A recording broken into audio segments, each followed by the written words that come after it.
Hi, my name is Dakota Miller, and today I will be discussing my case 2 about reporting and relationships.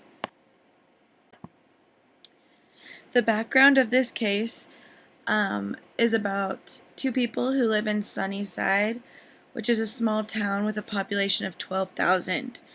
It is about a local reporter from the Yakima Herald-Republic paper, Jessica Luce, and her relationship with Sunnyside Police Sergeant Phil Schneck.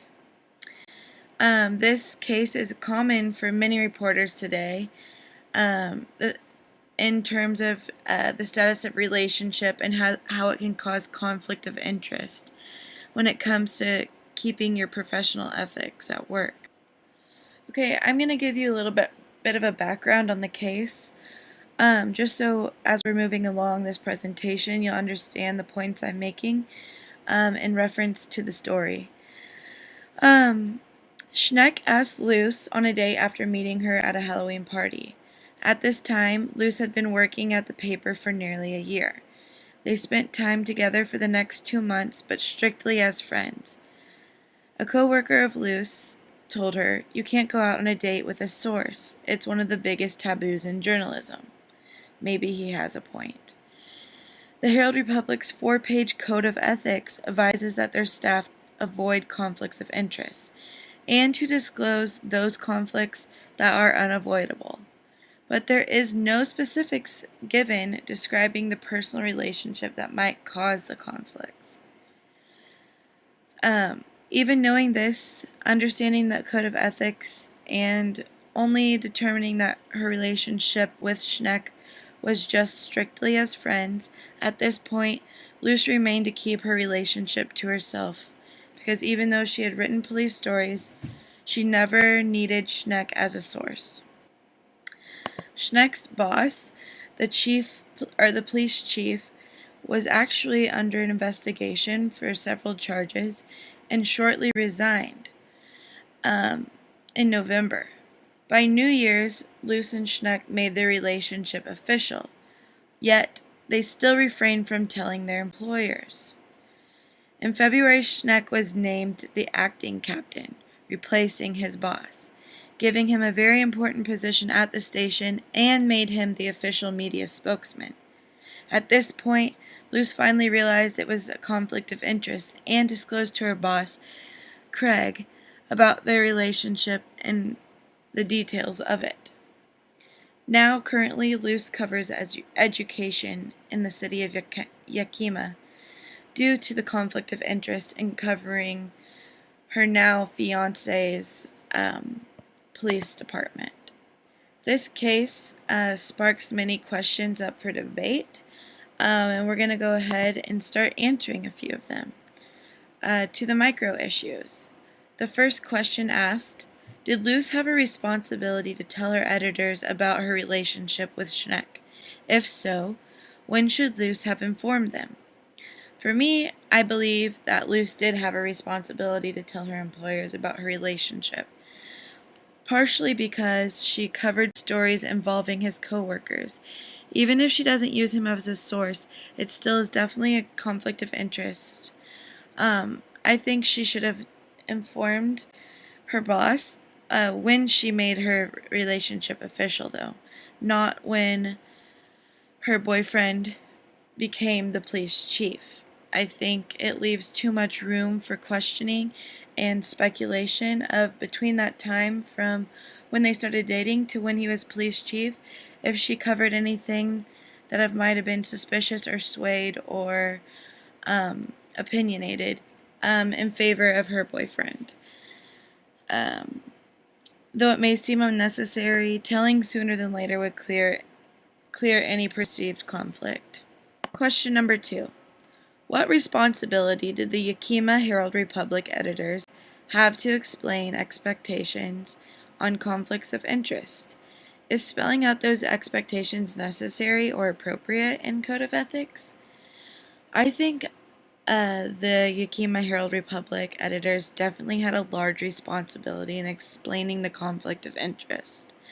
Spelling out expectations may seem unnecessary, but If all the expectations are known and understood by the employers, it makes what usually is a gray line a lot darker and easier to understand and know how to avoid crossing. I think if you know what's expected of you, if you know the guidelines, the rules, and the ethical policies of the company that you work for, it makes things a lot clearer and less questionable as moving forward with your relationships outside of work. Question number 3. How would the ethical questions have changed if Schneck worked in another capacity for the city, such as being a teacher? If Schneck was a teacher, this would not change the ethical questions very much. If Luce was assigned to cover education and had the insider perspective of her teacher boyfriend, that would be a conflict of interest. But if she was not assigned a story pertaining to his company or his employer, there's no conflict in my opinion. The papers do not need to know every detail of your personal life, only if it's pertaining to a specific story you're covering that could cause a conflict of interest as far as your reporting goes. If it is known that they're dating, I believe that there is no longer an ethical threat, as long as they're keeping their personal and work life separate, like I said. Just keeping the two separate, there's nothing wrong with having a relationship with someone that you could potentially be covering as long as you're not the one specifically assigned to write the report. Moving on to the next question. How would the ethical questions have changed if Luce and Schneck had just remained friends and not continued to date? I feel like a friendship is a type of relationship. Whether you're dating someone or best friends with somebody, you should have the same amount of disclosure between the two. I think if you are good friends, hang out and talk frequently, it is just the same as if you're dating them and spending time with somebody.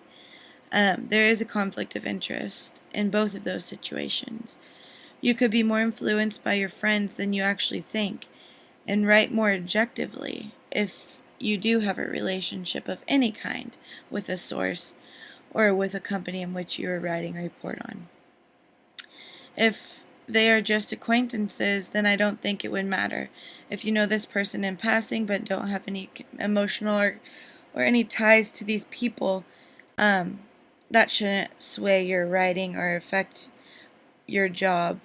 And I think people know the difference in the types of relationships that they carry. Next, I found this cartoon that I thought was pretty funny.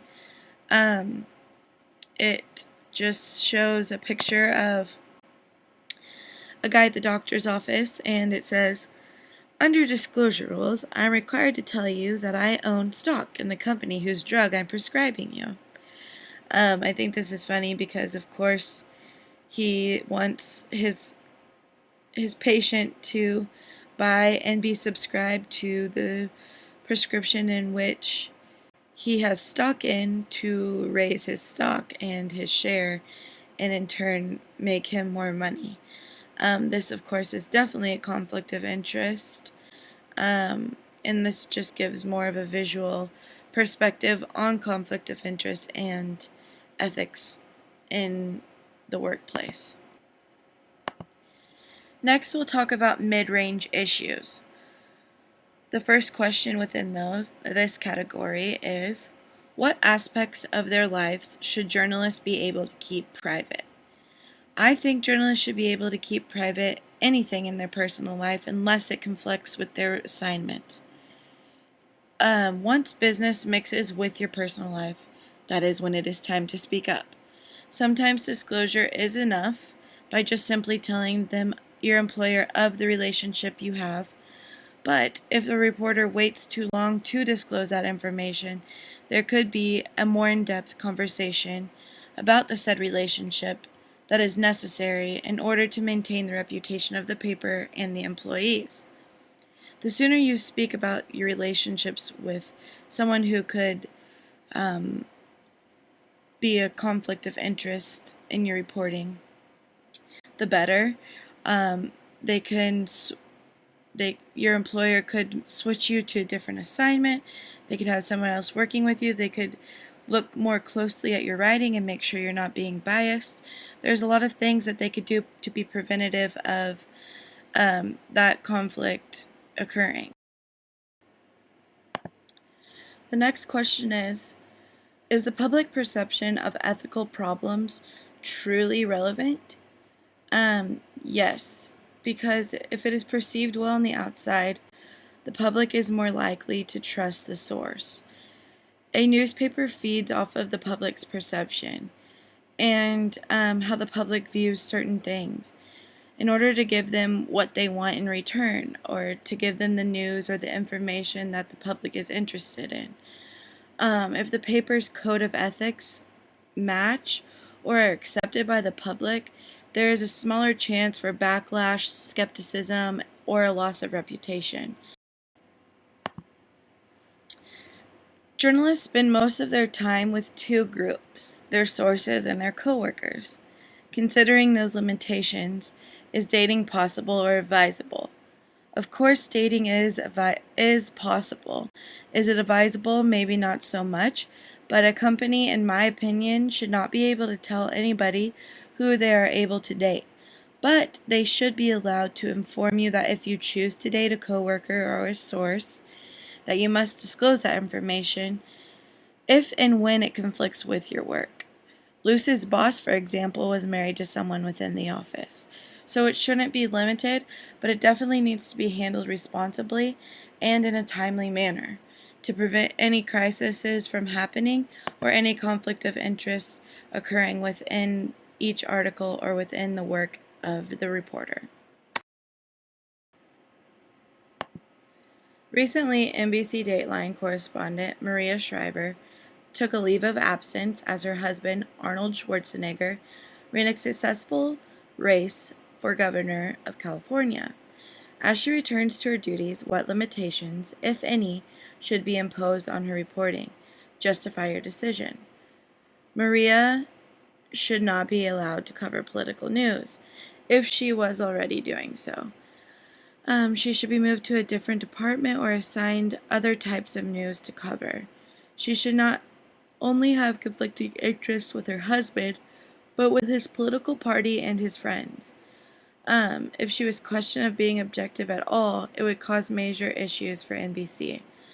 Now, if Arnold was retired, no longer in office, then I would say that there was no longer a conflict of interest.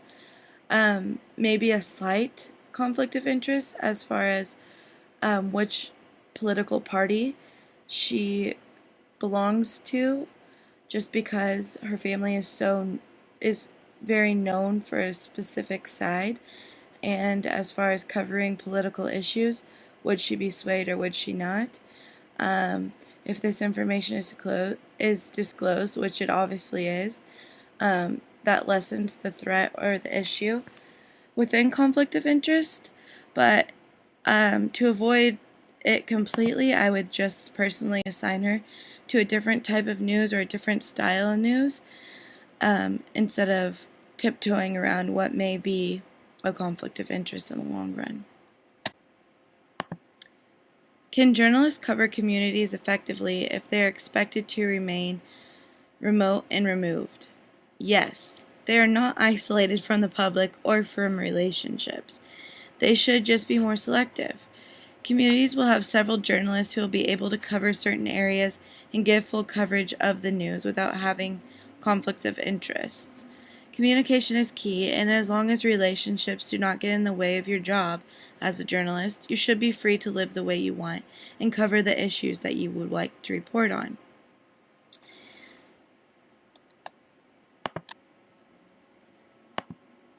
How specific should codes of ethics be on conflicts of interest?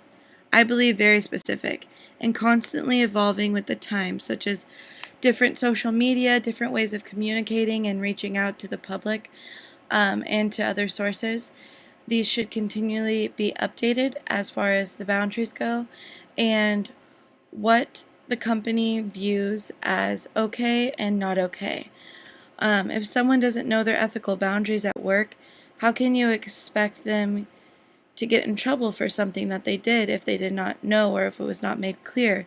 As far as this case goes with Schneck and Luce, I believe that they did the right thing by informing their employers.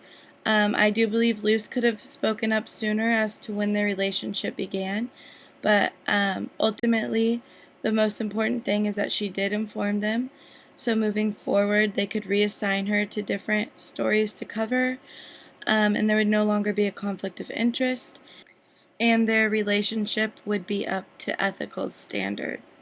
That is all that I have for today. I hope you enjoyed my presentation, and I will get back to you for case study number 3. Thank you.